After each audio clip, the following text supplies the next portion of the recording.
বাংলাদেশের বিষয়ে ভারত কী ধরনের পররাষ্ট্রনীতি গ্রহণ করতে চায় দেশটির সরকারকে এখনই সেই সিদ্ধান্ত নিতে হবে। গণহত্যাকারী শেখ হাসিনাকে বাংলাদেশ বিরোধী অপপ্রচার চালাতে দেওয়ার মাধ্যমে দুই দেশের সম্পর্কে প্রভাব পড়বে বলে আশঙ্কা জানিয়েছেন পররাষ্ট্র প্রতিমন্ত্রী শামা ওবায়দ। আর পলাতক শেখ হাসিনার সংবাদ সম্মেলন নিয়ে প্রতিক্রিয়ায় তিনি এসব কথা বলেছেন। তার মতে, শেখ হাসিনার জঙ্গিবাদ তত্ত্ব দেশে বিদেশে কোথাও গ্রহণযোগ্য হয়নি।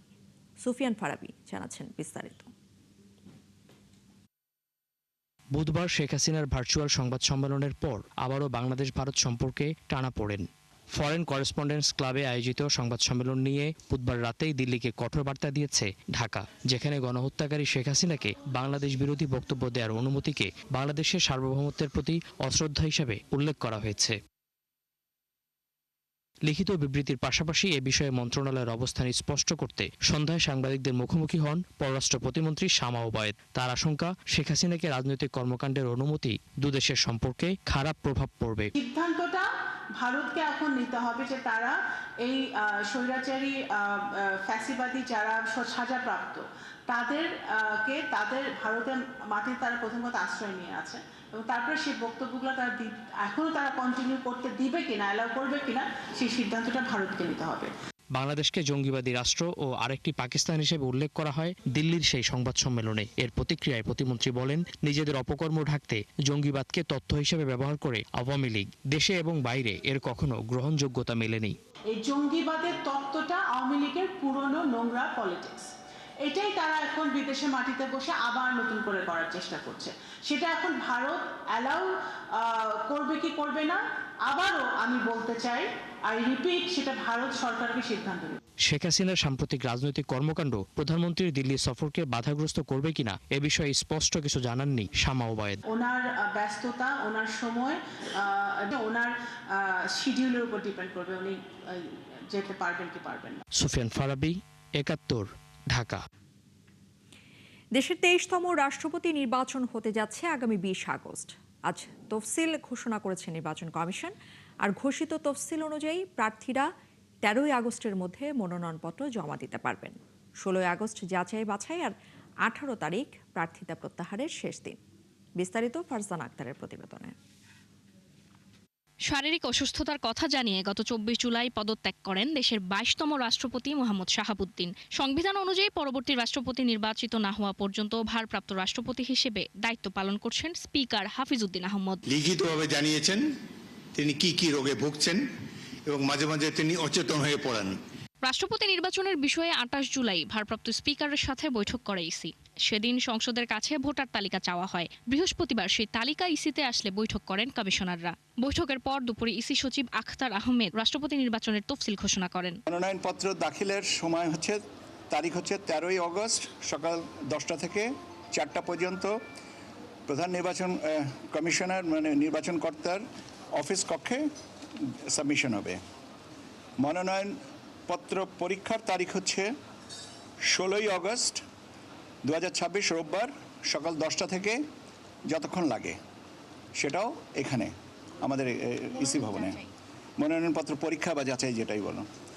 প্রার্থিতা প্রত্যাহারের শেষ তারিখ হচ্ছে 18ই আগস্ট মঙ্গলবার বিকাল 4টা পর্যন্ত সময়।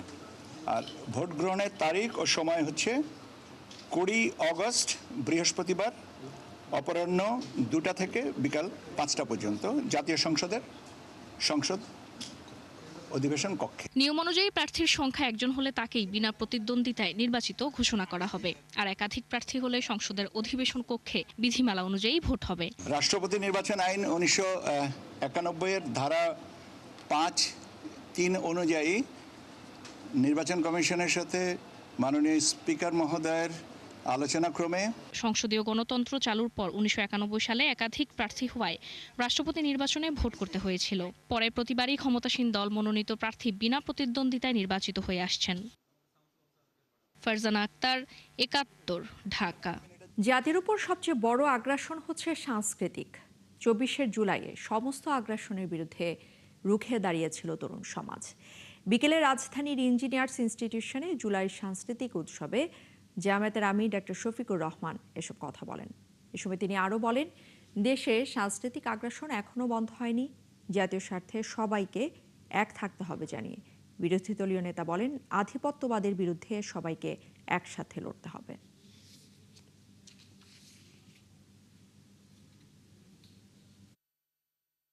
একটা জাতির উপর সবচেয়ে বড় আগ্রাসন হচ্ছে তার কালচারাল হেজিমনি বা আগ্রাসন, যা আমরা চাই না, যা আমাদের কাম্য নয়, যা মানুষকে মানুষ বানায় না, যা মানুষকে পশুর স্তরে নিয়ে যায়, সেই সংস্কৃতি তারা আমাদের উপর চাপিয়ে দিয়েছিল। এই সব কিছুর বিরুদ্ধে একটা দ্রোহ, একটা বিস্ফোরণ ছিল 24শে জুলাই। বাংলাদেশ এবং চীনের পারস্পরিক সহযোগিতায় এআই, সেমিকন্ডাক্টর এবং ডিজিটাল গভর্নেন্সে যৌথ গবেষণা জোরদারের আহ্বান জানিয়েছেন প্রধান উপদেষ্টা মোহাম্মদ ইসমাইল হোসেন। বৃহস্পতিবার রাজধানীতে কম্পারেটিভ গভর্নেন্স ফোরাম 2026-এর উদ্বোধনী অনুষ্ঠানে এসব কথা বলেন তিনি। এ সময় প্রধান উপদেষ্টা বলেন, কৃত্রিম বুদ্ধিমত্তা ব্যবহারে নৈতিকতা, স্বচ্ছতা এবং জবাবদিহিতা নিশ্চিত করতে হবে। সেই সাথে তিনি আরও জানান, 2024 সালের আগস্টের পর বাংলাদেশ নতুন গতি এবং আশাবাদ নিয়ে এগোচ্ছে।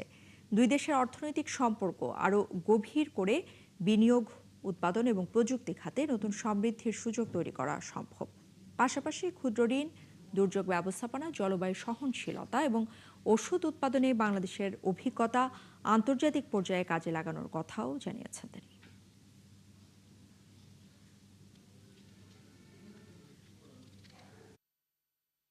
Since August 2024, Bangladesh has entered a new chapter with renewed momentum and optimism. Now is the time for our two nations to jointly create prosperity for the benefit of our 1.6 billion people. Together, we can produce, share, and enjoy high-quality goods and services while deepening economic cooperation and strengthening our enduring partnership. BNP নেতা ইলিয়াস আলী গুমের ঘটনা আলাদাভাবে তদন্ত করছে আন্তর্জাতিক অপরাধ ট্রাইব্যুনালের তদন্ত সংস্থা। এই মামলায় আগামী রোববার বিমান বাহিনীর উইং কমান্ডার সাইফুর রহমানকে গ্রেফতার দেখানোর আবেদনের শুনানি হবে। আর গুমের সাথে সংশ্লিষ্টতা মিলেছে ডিজিএফআই এর সাবেক মহাপরিচালক শেখ মামুন খালেদেরও। এছাড়া অন্য আসামিদের মধ্যে থাকতে পারেন শেখ হাসিনা, তারেক সিদ্দিকী, জিয়াউল আহসান সহ আরও বেশ কয়েকজন। মায়রুল মারুফ জানাচ্ছেন বিস্তারিত।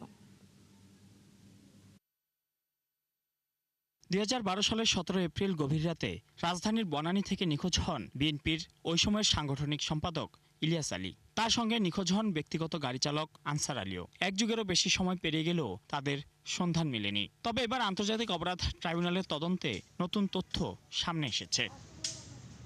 প্রসিকিউশন বলছে, ইলিয়াস আলীর গুমের ঘটনাটি পৃথক মামলা হিসেবে তদন্ত করছে ট্রাইব্যুনালের তদন্ত সংস্থা। মূলত সাবেক সেনা কর্মকর্তা জিয়াউল আহসানের বিরুদ্ধে চলমান গুম ও হত্যা মামলায় গুরুত্বপূর্ণ সাক্ষ্য দিয়েছেন তার একসময় রানার সেনাবাহিনীর ওয়ারেন্ট অফিসার ইমরুল কায়েস।